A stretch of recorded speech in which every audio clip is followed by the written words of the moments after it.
Desde já agradeço a oportunidade que Deus tem nos dado. Confesso que estava ali orando com o seu faça para o pastor. Mas, sem mais delongas, gostaria de convidar a igreja a abrir a sua Bíblia. O pastor Mário chegou, você não ia pregar toda, aí ia fazer o quê? Abrir a sua Bíblia em Mateus, capítulo 27. E a gente vai ler do versículo 1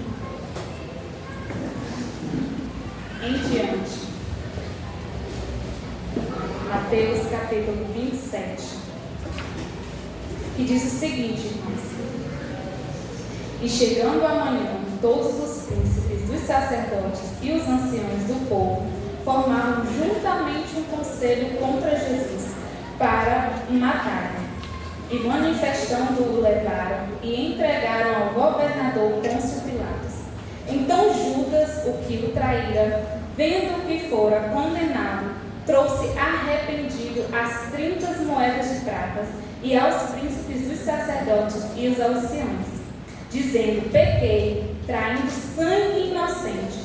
Eles, porém, disseram: que nos importa? Isso é contigo. E ele, atirando-os para o templo as moedas de prata, retirou-se e foi-se enforcar. Verso 8. Por isso foi chamado aquele campo, até o dia de hoje, campo de sangue. Então se realizou o que vaticanaram o profeta Jeremias, tomando as 30 moedas de prata, do que foi avaliado que certos filhos de Israel avaliaram. Bom, o tema, o subsídio que a Bíblia nos dá é o suicídio de Judas. E aí você deve estar se perguntando: irmão, você vai pregar sobre o suicídio de Judas? Não, mas a gente tem que aprender sobre o suicídio de Judas. Então, o tema que eu trouxe para esta mensagem é: confesse seu problema para Jesus. O capítulo que lemos vai revelar muitas coisas, entre elas um sacerdócio que só se preocupava com as aparências, falido, um amigo falso e um único rei e santo. Juntamente com essas palavras, digo: a história de Judas tem um princípio em nossas vidas. Que princípio é esse, meu bem? Se suicidar? Não. Mas confessar para Cristo os nossos problemas. Malaquias 2, Deus vem exaltando sobre o grupo sacerdotal, aqueles que eram responsáveis pela verdade e o amor de Deus. Só que em algum momento eles se corromperam e deixaram de falar a verdade. E não foi diferente na história que Mateus escreve sobre Judas. A gente vai ver no capítulo 27, no versículo 1, como foi esse grupo sacerdotal. Vamos ver como foi o planejamento da morte. A gente consegue imaginar eles arquitetando a morte de Cristo. Como será? Será a crucificação? Será apedrejado, como temos costume? Será se vai ser a fio da espada? Primeiro ponto do capítulo é a malignidade do sacerdócio, a falta de empatia e respeito. E a gente vê isso quando Judas foi até eles com um tipo de arrependimento que não se efetuou em salvação, pois é um arrependimento humano, que é considerado teologicamente um remorso. Então, o arrependimento de Judas, teologicamente falando, foi um remorso. No versículo 3 diz, mostra, na verdade, como ele se arrepende. E aí a gente lê: então Judas, o que o traíra, vendo que fora condenado, trouxe arrependido as 30 moedas de prata. Então aqui a gente vê que Judas se arrependeu, voltando ao seu erro, voltando àquele grupo sacerdotal para dizer: eu pequei, eu não quero mais essas moedas, toma de volta, aqui não foi o que eu planejei. Você pode até pensar que não foi um arrependimento, mas foi, porque quem se arrepende volta ao lugar para dizer que não se sentiu bem, a não ser que você tenha se deleitado no seu pecado e ali ficou. Por isso, ele vai até os homens, devolve as moedas e confessa, no versículo 4, dizendo: pequei, traindo sangue inocente. Eles dizem: que te nos importa? Isso é contigo. e ele, atirando as pedras para os templos, o saiu. Jesus disse em João 19:11 que Judas pecou, e o pecado de Judas era o pior do que aqueles que estavam questionando. Lá em João 19, a gente vai ver todo o questionamento de Pôncio Pilatos e seus soldados questionando a Jesus se ele realmente era o rei dos reis, se realmente ele era o mestre.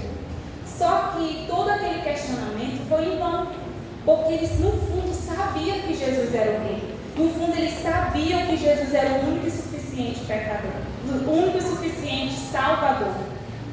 Então ele diz, que não adiantava todo aquele questionamento, porque o maior pecado tinha aquele que entregou. E aí a gente volta ao arrependimento de Judas. Por quê? Porque Judas reconhece, ele diz: eu pequei. Embora Judas tenha cometido um pecado maior, ele pelo menos confessou e que os homens que conhecem a palavra de Deus não confessaram. Vocês entendem a gravidade disso aqui? Judas, ele confessa o pecado que ele acabou de cometer, enquanto o sacerdócio que conhecia a verdade não confessa. Como pode o sacerdócio saber da palavra de Deus, saber o que Deus era o único e suficiente Salvador? E eles sentaram, arquitetaram, planejaram a morte de Cristo. Do mesmo modo, tem muita gente pior do que Judas. Apesar da sua confissão não ter servido para a salvação, pois ele não confessou ao Salvador, mas confessou a quem com ele concordou para trair o Filho de Deus, ele se torna melhor do que muita gente. Irmão, Judas se torna melhor do que muita gente se torna. Quer um exemplo? O mundo versus nós aqui na igreja. Chega perto de um irmão que está orando, que ele está dizendo: oh, Senhor, perdoa pelos meus pecados. Senhor, me ajuda a melhorar. Me faz voltar à prática do primeiro amor. Enquanto o povo do mundo está se deleitando a cada dia nos seus pecados, achando que está arrasando, sendo que eles estão sendo condenados ao inferno. Então Judas, ele confessa. Porém, Judas esqueceu quem com ele andou. Ele poderia simplesmente estar diante de Cristo e confessar a Cristo, embora Cristo já tenha sabido. E esse é o nosso erro. Por isso que a gente aprende um pouco com Judas, porque esse é o nosso erro. Às vezes a gente não quer confessar porque passa em nossa mente o seguinte: Jesus já sabe o que eu fiz, Jesus já sabe que eu vou pecar, para que eu vou confessar? Para que eu vou falar para ele? Jesus já sabe desse problema bem que surgiu, para que eu vou me ajoelhar e falar? Eu não tenho nem forças para isso. Ele poderia ter se prostrado a Cristo, igual os outros pecadores. Por isso seu arrependimento não foi válido. O erro de Judas foi procurar quem não podia perdoá-lo, porque quem podia perdoá-lo era o próprio Cristo, e quem ajudou a tramar contra a vida de Cristo. Só que devemos nos atentar que Judas só procurou os sacerdotes porque eles foram cúmplices de seus pecados. Isso mostra que uma pessoa, quando ela pratica algo errado, ela volta ao erro. Só que Judas, aqui ele voltou para dizer que mudou de ideia, que não queria mais fazer parte do plano, disse que estava arrependido. Então, é aqui que a gente aprende que quando a gente erra, a gente volta ao erro. Como assim? Vamos lá, 2 casal de jovens pecaram, caíram. E aí a moça, mais sensível, diz para o rapaz: não era para a gente ter feito isso. E agora, o que a gente faz? Vamos falar para quem? Vamos guardar? Ou vamos chegar para o dirigente, vamos chegar para o pastor e dizer para ele o que aconteceu? Ou a gente continua na prática? Ou então ela diz: eu não me senti bem, eu não quero mais praticar. Eu não me senti bem, eu quero parar, eu quero terminar esse namoro. Por isso, procure quem foi cúmplice de seu pecado e demonstre que você não está mais naquela prática. Volte-se para ela para dizer que você se arrependeu e que não pratica mais a mesma coisa. Mostra que você se arrepende do que fez. Ah, mas eu não estou em pecado. amado, mas a sua vida ela é transformada. Então você tem que mostrar para quem já conviveu com você naquela época que Jesus ainda transforma, que Jesus ainda cura, que Jesus ainda liberta. Se você era de um tempo onde você era da bebedeira, onde você era do forró, onde sua vida era totalmente depravada, com certeza você tem amigos que ainda não aceitaram a Jesus. E ele vai se espelhar em você, ele vai olhar para a sua vida para dizer assim, ó, essa pessoa mudou, então quem mudou ela também vai me mudar. Agora, se você vive totalmente o contrário, essa pessoa vai soltar sempre o seguinte ditado: se for para me ser crente que nem fulano, eu nem quero. Então a nossa vida se torna um evangelismo. A nossa vida transformada se torna o que Cristo fez na cruz do Calvário por nós. A gente testifica todos os dias o que Cristo vem transformando em nossa vida. Às vezes um irmão vem fazer fofoca pra gente, por mais que a gente não fofoque com aquele irmão, mas a gente está dando ouvidos, então você está sendo cúmplice do pecado do irmão. Às vezes você não está praticando o ato, mas só em você ouvir, só em você dar brecha, só em você se comportar como tal, você está sendo cúmplice. E você acaba pecando junto. E aí quando você começa a se frustrar, quando você começa a querer se arrepender, algo vai mexendo dentro de você e o inimigo vai plantando coisa que você não merece perdão, que não adianta confessar para Deus. E aí para onde é que vai? Vai para os pés de gente que não pode te ajudar. Vai desabafar na internet. Vai postar status com indiretas. Ei, tu tem um Cristo para tu confessar esse problema, porque ele já morreu na cruz do Calvário.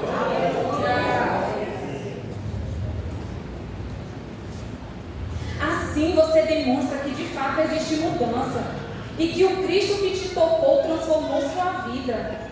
Pois fazendo isso, você não vai ser aquela frase, como eu acabei de repetir: se for para mim ser crente que nem fulano, eu prefiro ficar no mundo. Você tem que mostrar que através da sua vida Cristo salva, Cristo muda, e que só Ele é o caminho verdadeiro. E essa parte sobre Judas se faz se tornar princípio. Por que se faz se tornar princípio? Não porque Judas criou esse princípio, não, mas porque a graça permite que mesmo que alguém falhe, que cometa algo grave, se torne algo virtuoso. Então quando a gente comete algo grave, que Deus transforma, aquilo que a gente fez, aquilo que Deus transformou se torna algo virtuoso, porque outras pessoas vão olhar e vai querer o mesmo Jesus que te transformou.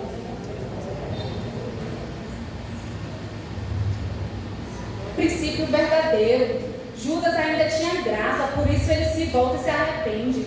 Mas a maldade, a corrupção do grupo sacerdotal foi tão grande que eles não se importaram. Olha só a resposta deles a Judas, está no versículo 4, que diz: que nos importa?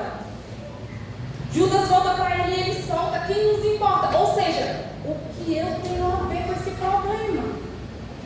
Foi tu quem veio, a gente estava aqui na nossa reunião aqui, sigilosa, e tu chegou oferecendo a Cristo por 30 moedas de prata. O que faz a gente lembrar o quê? Que o perfume, creio que seria o perfume valia 30, o perfume valia 300, Jesus só valia 30. Aí você pode dizer assim: mas eu nunca troquei Jesus, será? Às vezes a gente troca Jesus por menos do que 30 moedas. Às vezes a gente troca Jesus pelo Instagram. Às vezes a gente troca Jesus por uma série. Às vezes a gente troca Jesus por um namoro que não é da vontade de Deus. Às vezes a gente troca Jesus por coisas banais, por dinheiro. E aí quando isso acontece, que a gente vai para os pés de gente que não pode nos ajudar, essa pessoa vai falar a mesma coisa que o grupo falou para Judas: o que eu tenho a ver? Às vezes a pessoa foi tua cúmplice, às vezes a pessoa te arrastou, mas quando você vai falar para ela que você se arrepende, ela vai dizer que o problema não é dela, que o problema é totalmente teu. E isso acontece com muitos de nós. Por que isso acontece? Porque nós se voltamos ao caminho da malignidade, deixamos de ouvir Jesus, deixamos de ouvir Jesus em nossos líderes, Jesus em nossos pastores, Jesus em pessoas que testificam o que Jesus já fez, para ouvir pessoas que não sabem quem é Cristo. Vai dando ouvido a quem não serve a Cristo. Aí quando sente algum incômodo, algum tipo de arrependimento, e você vai deu, arque com as suas consequências. A pessoa vai olhar para você e vai dizer assim: eu não te obriguei, eu não te chamei para trair, eu não te chamei para mentir, você foi porque você quis, eu não coloquei uma arma na sua cabeça. E Satanás, qual é o papel dele? Ele vai trabalhando na mente para que você se esqueça de onde você é, de onde você veio e quem te salvou. Se Judas procurasse Jesus, ele não teria ouvido isto, pois Cristo chamou de amigo quando ele foi no Getsêmani.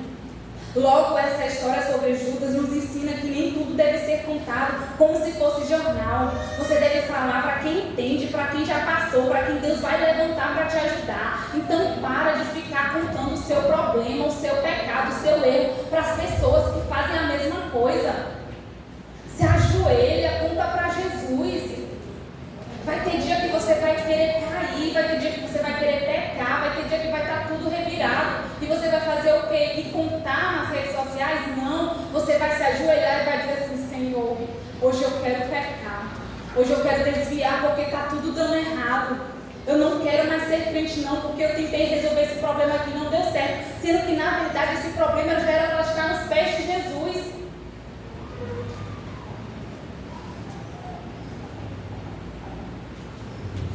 Mas eu lhe falo aqui nesta noite que por causa da cruz o véu se rasgou, a porta está aberta e Jesus está para ouvir os teus problemas. Jesus está para ouvir onde você errou, onde você fracassou. Não pense que você não tem direito ao perdão, porque você tem.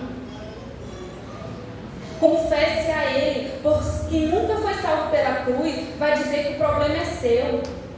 Mas eu repito, a cruz é onde Jesus diz: passa para mim que eu resolvo, passa para mim que eu resolvo. E sabe por quê? Porque a maior alegria não é que Ele pega o problema, mas é porque quando você confessa, Ele vai sussurrar no seu ouvido dizendo assim: ó, eu já paguei o preço por isso há 2000 anos atrás. Então não se entregue ao erro, não se entregue ao problema, não se entregue ao pecado, fale para Jesus. E antes que alguém te acuse, lembre-se que o Cordeiro já pagou o preço. Pois o nosso defeito é dar ouvidos a Satanás, é achar que tudo acabou, que já pode se desviar e abandonar o barco.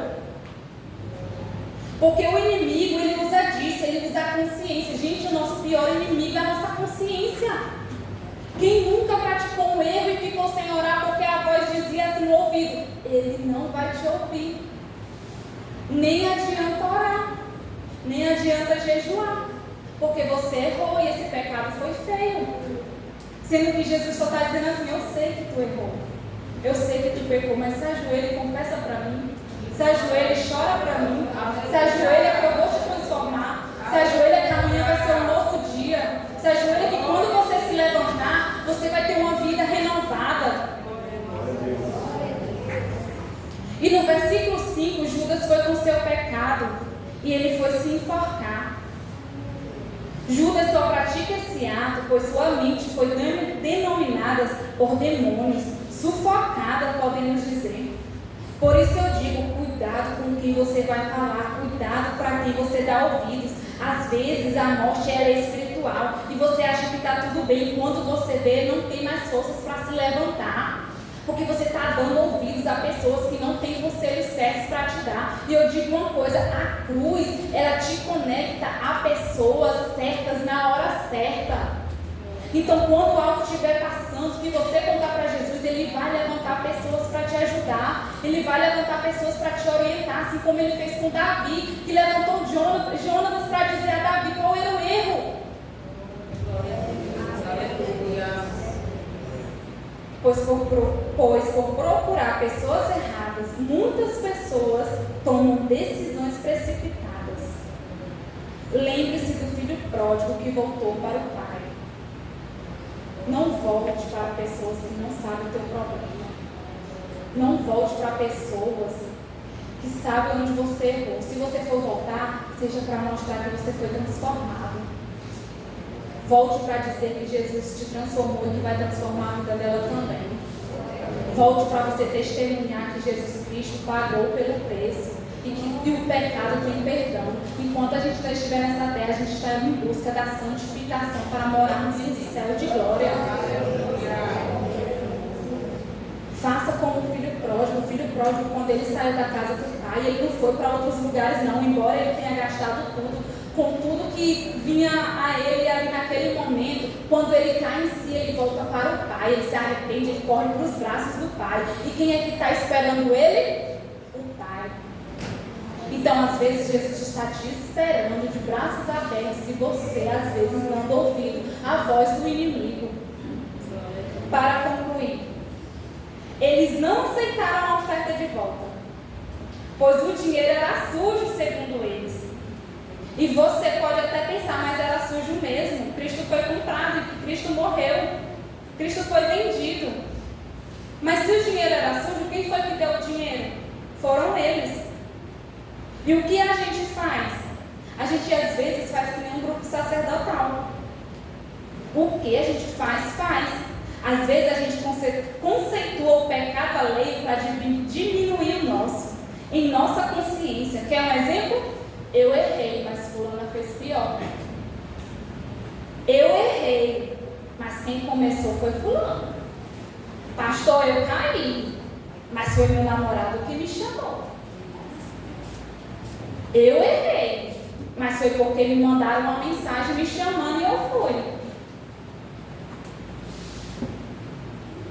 As moedas iam sujar o cofre, e eles só se preocuparam com isso do que com a alma de Judas. E às vezes algumas pessoas só querem ver você falar e não vão fazer nada, porque elas não se importam.